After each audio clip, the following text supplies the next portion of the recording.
Hi everyone! Welcome to my channel again. We just got home from an outlet.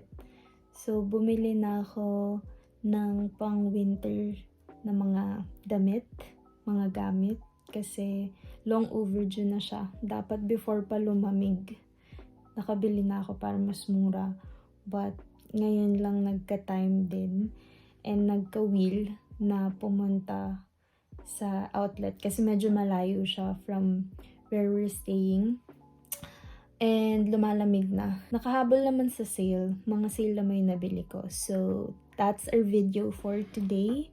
Ipapakita ko lang sa inyo kung ano yung mga nabili ko. Bumili kami, ako, sinamahan ako ni Kuya and Ate sa Vaughan Mills. Yung Vaughan Mills is located in Vaughan.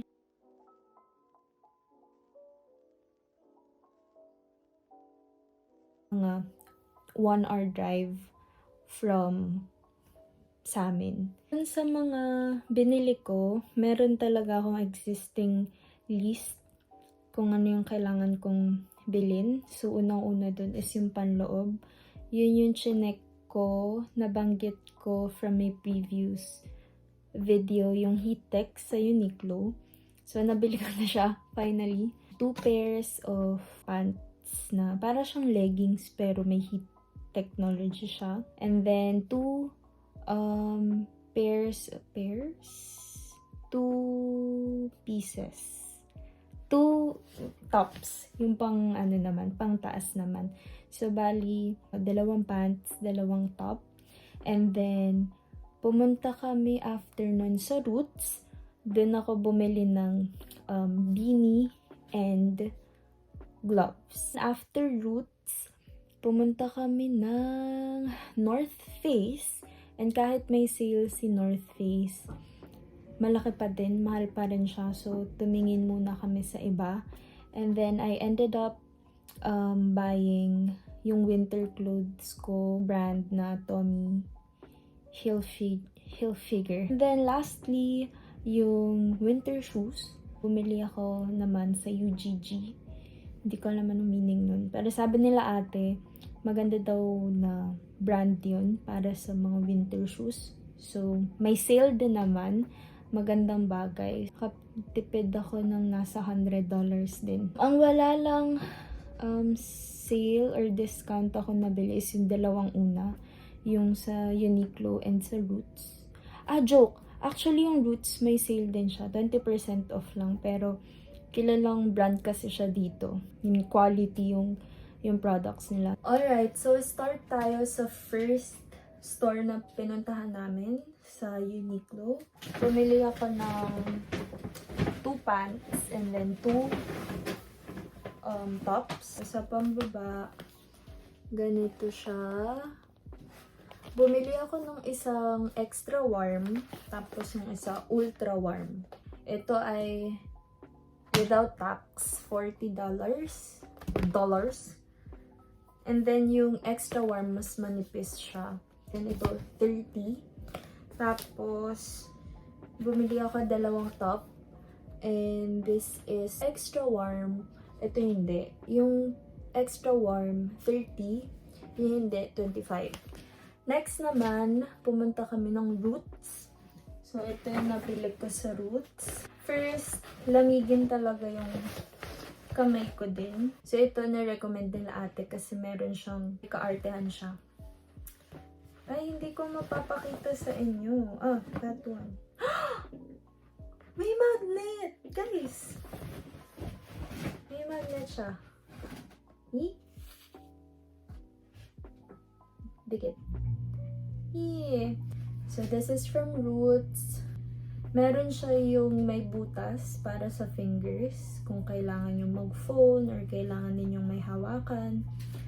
So, pag sinuot siya, ganito. With fingers. Tip of the fingers out. Pero yung thumb, hindi siya butas. And then, kapag di nyo nagagamitin yung fingers, ayan, pwede nyo i-cover. Ayan. Very useful to sa akin kasi pag even nagla-laptop ako, lamig na yung kamay ko, girl. Ang una ko naisip nun before is bibili ako ng ganito, yung nagagamit yung fingers. Kasi, syempre magfo-phone ka.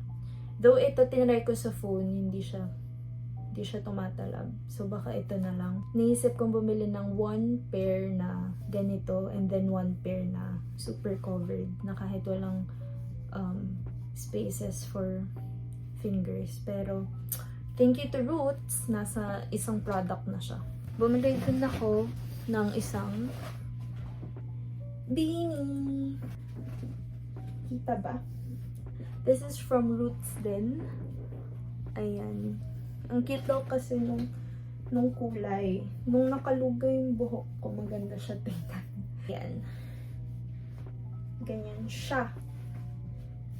Tapos, tinanong ko si ate if necessary bang may ganito. Sabi niya hindi daw. Pero maganda daw to. Kaysa sa mga plain lang. So, sige. Yeah, from Roots.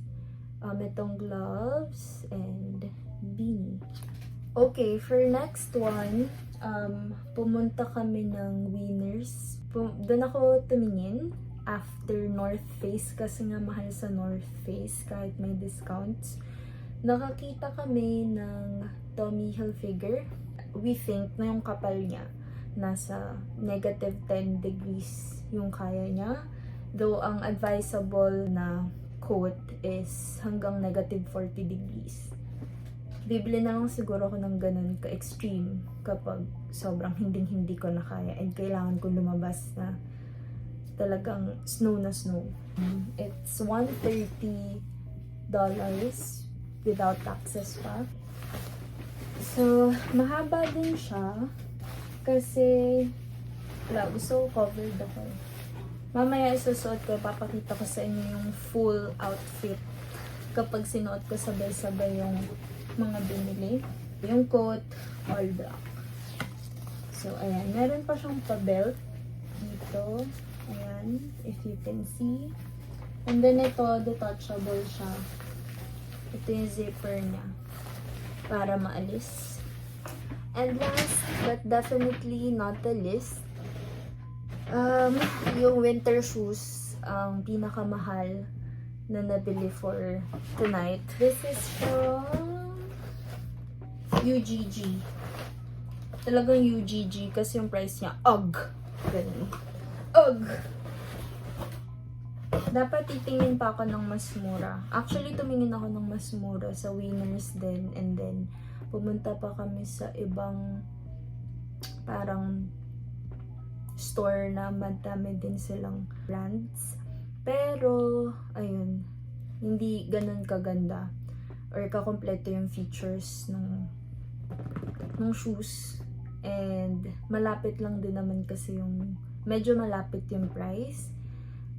Since may discount to, malapit yung discounted price niya sa hindi pa discounted na price ng ibang brand. But, maybe the price speaks for itself. So, ito yung itsura niya.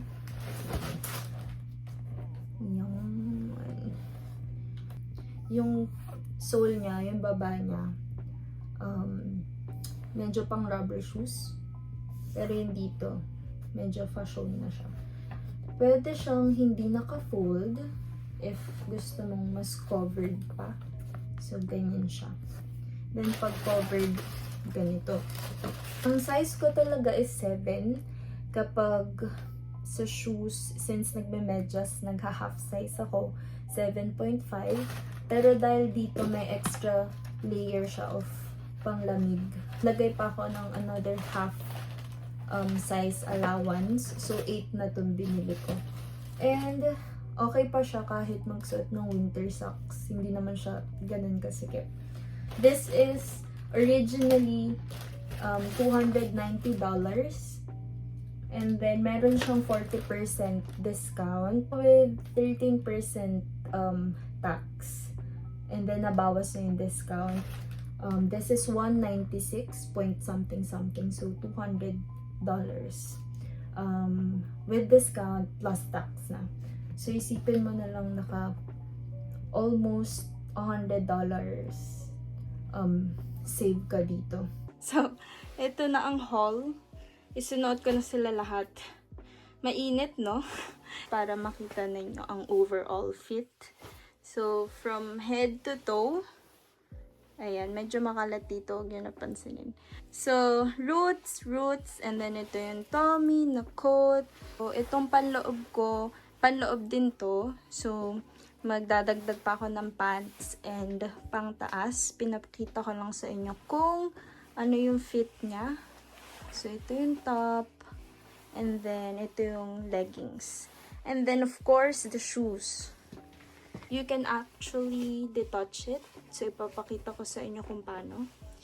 Hindi ko alam kung kaya ng isang kamay ko.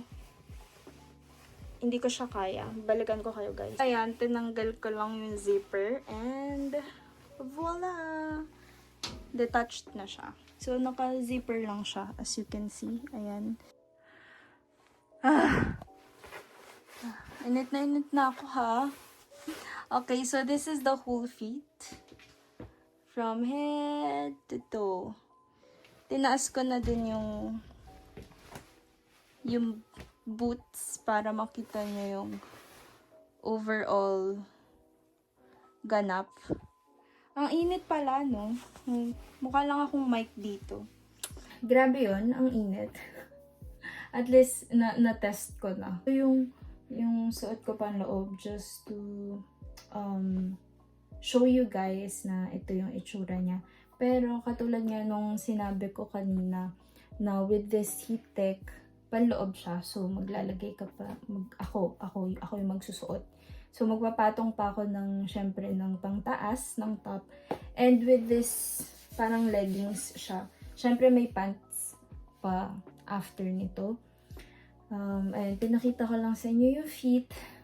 Pero ayun, yung coat, hindi pa siya ganun kainit. Ina-expect ko naman na as in extreme yung lamig na mararamdaman ko during the winter season. So, ito binili ko lang siya para may panghanda. Hindi naman siya masasayang kasi magagamit ko rin naman even ngayong fall. Feeling ko useful na siya. Pero kapag kapag super bumaba yung temperature, like negative 20 or something, di ko pa kasi na-experience talaga. Doon na lang ako bibili ng tamang type of coat. Okay naman, good purchase lahat. Ano pa bang sasabihin ko? Actually, kulang pa ako ng winter medyas. Hindi ako nakapili kasi wala siya sa list ko. Nag-stick kasi ako dun sa list ko kung ano yung kailangan kong bilhin. And I think that's all for this video. Sana nag-enjoy kayo sa aking pagta-try on lang. And I'll see you on the next one. Bye!